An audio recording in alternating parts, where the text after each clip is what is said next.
Israel America शायद से ही किसी जंग में इतने जलील हुए होंगे जितने ईरान के साथ लड़ने से ही जलील हो रही है। क्या कुछ हुआ पिछले कुछ घंटों में इजराइल अमेरिका और ईरान के दरमियान, तमाम चीज़ें लेकर फिर से मैं आ गया आपके सामने। चलिए मैं आपको एक एक करके तमाम चीज़ों को गहराई से समझाने की कोशिश करता हूँ।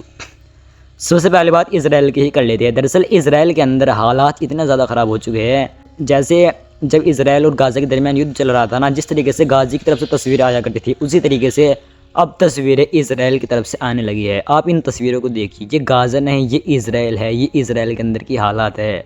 इसराइल के अंदर ईरान की मिसाइलें बहुत ज़्यादा तबाही मचा रही है। ये इसराइल के अंदर हाइफा का इलाका है, जहाँ से एक बहुत बड़ी बिल्डिंग पूरी तरीके से डिस्ट्रॉयड हो चुकी है। इसके अलावा बहुत सारे घर भी इसकी चपेट में आ गए हैं। देखिए यहाँ पर एक चीज़ समझने वाली है, जब इजराइल अमेरिका और ईरान के दरमियान 28 फरवरी को ये युद्ध शुरू हुआ था, उस युद्ध के दौरान ईरान ने अपनी बहुत सारी मिसाइलें इजराइल के ऊपर भी दागी थी, अमेरिका के बेसों के ऊपर भी दागी थी। लेकिन उस वक्त इसराइल ने काफ़ी हद तक ईरान की मिसाइलों को इंटरसेप्ट कर लिया था। लेकिन अब अगर ईरान इसराइल के ऊपर 2-4 मिसाइल भी दागता है तो उनमें से भी 1-2 मिसाइल ज़रूर इसराइल के अंदर जाकर गिर रही है। इसका क्या मतलब हुआ? देखिए दोस्तों, ईरान की मिसाइल अगर ईरान से जा रही है ना, और वो इसराइल के अंदर घुसकर हर जगह को टारगेट कर रही है, ये कोई छोटी मोटी चीज़ नहीं है। दरअसल जब ईरान की मिसाइल ईरान से निकलती है और इसराइल तक पहुंचती है तो उसको बहुत सारे डिफेंस सिस्टम का सामना करना पड़ता है, और तकरीबन 2000 किलोमीटर तक का सफ़र तय करके वो इसराइल के अंदर जाकर घुसती है। ये कोई छोटी मोटी बात नहीं, ये बहुत बड़ी बात है। लेकिन अब जिस हिसाब से ईरान 2-4 मिसाइलें भी इसराइल के ऊपर दाग रहा है, और उनमें से भी 1-2 मिसाइल ज़रूर इसराइल के अंदर जाकर घुस रही है, तो इसके सिर्फ 2 ही मतलब है। सबसे पहला तो इसराइल के पास इंटरसेप्टर ख़त्म हो चुके हैं, या है तो बहुत कम है। दूसरा, ईरान की इन नई टेक्नोलॉजी की मिसाइल को इसराइल के इंटरसेप्टर पकड़ने में नाकाम हो रही है। वरना जब हिजबुल्लाह और हमास के साथ इसराइल का युद्ध चल रहा था, उस युद्ध के दौरान इसराइल ने अपने डिफेंस सिस्टम को लेकर कितना बड़ा नैरेटिव पूरी दुनिया के सामने खड़ा किया हुआ था कि हमारा आयरन डोम ये है, हमारा एरो 3 ये है, हमारा एरो 1 ये है, हमारा एरो 2 ये है। लेकिन इस जंग के दरमियान इसराइल और अमेरिका के तमाम हथियारों का ईरान ने दूध का दूध और पानी का पानी कर दिया। आइए सुपर पावर कहने वाला देश अमेरिका की हालत को भी देखिए। ये आपको स्क्रीन पर स्क्रीनशॉट नज़र आ रहे हैं ना, ये उसी सुपर पावर देश के हेलीकॉप्टर और ड्रोन के फुटेज है। दरअसल ईरान ने अमेरिका के बहुत सारे हथियारों का, बहुत सारे विमानों का, एयरक्राफ्ट का, ड्रोन का, हर चीज़ को टारगेट किया। इतना ज़्यादा इनका कचुम्बर बनाया हुआ है कि आप खुद ही अंदाज़ा लगा सकते हैं कि आपके समझ में भी नहीं आ रहा होगा कि ये हेलीकॉप्टर है, ड्रोन है या फिर एयरक्राफ्ट है। ऐसी हालत ईरान ने अमेरिका के हथियारों की है, और इसी तरह की हालत ईरान ने इसराइल के ऊपर भी की है। देखिए इस जंग में अगर इसराइल अमेरिका किसी चीज़ में आगे चल रही है ना, तो ये आम सिविलियंस इलाकों पर हमले करने में आगे चल रही है। वरना इस जंग में इसराइल की सेना का भी बहुत बड़ा नुकसान हो रहा है, अमेरिका की सेना का भी बहुत बड़ा नुकसान हो रहा है। दरअसल इन लोगों की सिर्फ एक ही आदत है, एक ही एजेंडा है, ये आम सिविलियंस इलाकों को टारगेट करते हैं। गाज़ा के अंदर क्या किया, गाज़ा के अंदर भी ये तमाम चीज़ें इन लोगों ने की। वहाँ सिविलियंस इलाकों को टारगेट किया, घरों को टारगेट किया, हॉस्पिटलों को टारगेट किया, अस्पतालों को टारगेट किया, स्कूलों को टारगेट किया। यहाँ तक कि पूरा गाज़ा खंडर में तब्दील हो चुका, लेकिन अब तक ये हमास को गाज़ा से नहीं निकाल सके। उधर लेबनान की अगर बात की जाए तो लेबनान के ऊपर भी ये लोग लगातार हमले कर रहे हैं, लेकिन अब तक ये लेबनान से हिजबुल्लाह को नहीं निकाल सके। अगर वहाँ भी इन लोगों ने कुछ किया है तो आम सिविलियंस इलाकों को टारगेट किया है।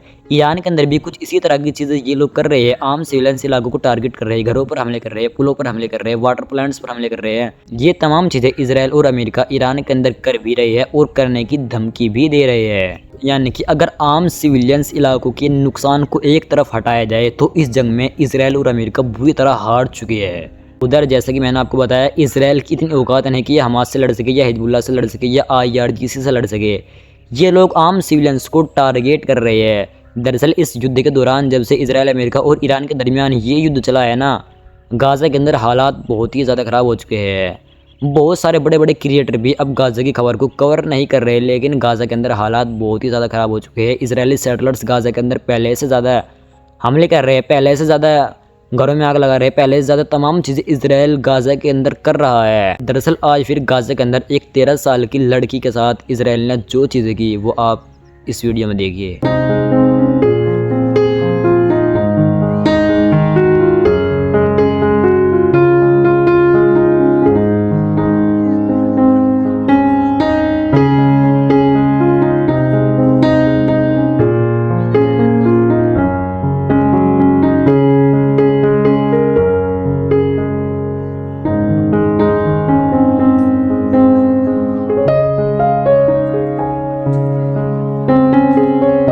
इसराइल सिर्फ यही तमाम चीज़ें कर सकता है, आम सिविलियंसों के साथ हाथापाई कर सकता है। अगर दम है तो ईरान के अंदर जाओ, ग्राउंड ऑपरेशन शुरू करो। दरअसल ईरान ने अब बिल्कुल साफ मना कर दिया कि वे अमेरिका और इसराइल के साथ किसी भी तरह का मीडिएशन, किसी भी तरह का सीज फायर नहीं चाहते। यानी कि दरअसल कुछ देश ईरान और अमेरिका के दरमियान मीडिएशन करवाने पर जोर दे रहे थे, लेकिन ईरान ने बिल्कुल साफ मना कर दिया कि हम अमेरिका के साथ किसी भी तरह का सीज फायर, किसी भी तरह का मीडिएशन नहीं चाहते। उधर सोशल मीडिया एक्सपर्ट जिस तरीके से अमेरिका की इंटरनेशनल लेवल पर बेइज्जती हो रही है, ये बेइज्जती अमेरिका ने शायद सोची भी नहीं होगी, और ये तमाम बेइज्जती सिर्फ डोनाल्ड ट्रंप की वजह से हो रही है। दरअसल जो जगह जगह देशों में ईरान की एम्बेसी है, वे तमाम एम्बेसी अमेरिका की बहुत बड़ी मजाक बना रही है। दरअसल जैसे कि मैंने आपको अभी बताया था कि डोनाल्ड ट्रंप ने ईरान को धमकी दी थी कि ईरान के पास केवल एक दिन का समय बीच में बचा हुआ है, और मंगलवार दिन तक अगर ईरान स्ट्रेट ऑफ हॉर्मुज़ को नहीं खोलता तो हम ईरान पर बहुत बड़े बड़े हमले करने शुरू कर देंगे। तो इसी चीज़ का रिप्लाई देते हुए जो ईरान की एम्बेसी है जिम्बाब्वे में, उसने कहा कि हमारे पास चाबी नहीं है, वी हैव लॉस्ट की, यानी कि हमारे पास चाबी नहीं है। इस तरह का मजाक डोनाल्ड ट्रंप का दुनिया में बन रहा है।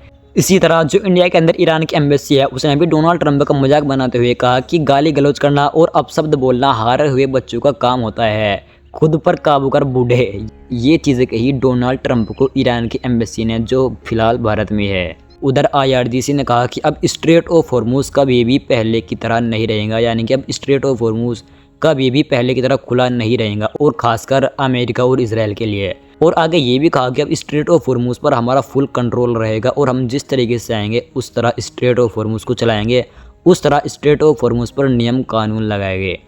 देखिए, इसराइल अमेरिका ने ये युद्ध शुरू करने से पहले ये सोचा नहीं होगा कि ईरान हम पर इतना ज़्यादा भारी पड़ जाएगा।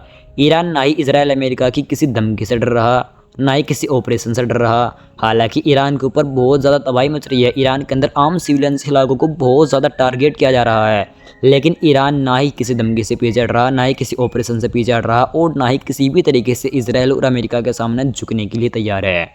देखिए, किसी भी देश के लिए युद्ध के दौरान जो सबसे ज़्यादा ताकतवर चीज़ होती है ना, वो वहाँ के देश की जनता की एकता होती है।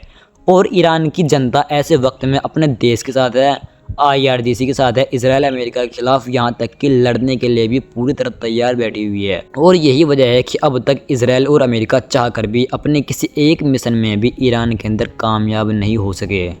अब आप इस खबर को भी देखिए। दरअसल IRGC ने अनाउंस किया है कि उन्होंने UAE के अंदर अमेरिका के अधिकारियों और प्रशिक्षकों के एक ग्रुप पर हमला किया, जिसमें तकरीबन 25 अमेरिकी कर्मी मारे गए और कुछ घायल भी हुए।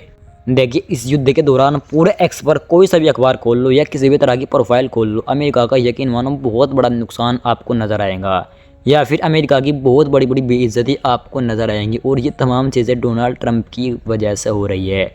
देखिए, जिस तरीके से पूरी दुनिया के अंदर अमेरिका की टेक्नोलॉजी का और इनके हथियारों का डंका बजा करता था ना, अब वो डंका पूरी दुनिया में नहीं बजेगा। इसी तरह इसराइल के आयरन डोम का भी डंका बहुत बजता था, लेकिन इस युद्ध के दौरान शायद आप भी इसराइल के आयरन डोम को भूल गए होंगे। भाई, कहीं पर भी आयरन डोम का जिक्र नहीं हो रहा। ईरान अगर 2-4 मिसाइल भी इसराइल के अंदर थोप रहा है तो वे भी जाकर घुस रही है। तो इस युद्ध में किसी का नुकसान ज़्यादा हो या किसी का नुकसान कम हो, ये एक अलग बात है, लेकिन इस युद्ध के दौरान जो इसराइल और अमेरिका का बहुत बड़ा नैरेटिव खड़ा हुआ था पूरी दुनिया के लिए, इनके हथियारों को लेकर, इनकी टेक्नोलॉजी को लेकर, वो यकीन मानो वो इनका नैरेटिव अब पूरी दुनिया के सामने ढेर हो गया। उधर देखिए, इस युद्ध के दौरान हर कोई आम नागरिक ईरान के साथ है। हालांकि चाहे दुनिया का कोई कितना भी बड़ा बादशाह क्यों ना हो और वो इसराइल के साथ है, लेकिन अगर वहाँ की जनता है ना, वो भी ईरान के साथ है। इसी तरह जापान के अंदर कुछ ईरानी है और बहुत सारे जापानी है, और वे मिलकर जापान के अंदर प्रोटेस्ट कर रहे हैं। किसके लिए? इसराइल और अमेरिका के ख़िलाफ़ और ईरान के लिए। यानी कि पूरी दुनिया में जो इसराइल अमेरिका की इज़्ज़त थी वो अब पैरों के नीचे से भी नीचे चली गई है। तो दोस्तों, ये कुछ खबरें थी जो मैंने आपके सामने रखी। बाकी इंशाल्लाह मिलते हैं किसी दूसरी वीडियो में, तब तक के लिए आप सब्सक्राइब कर सकते हैं।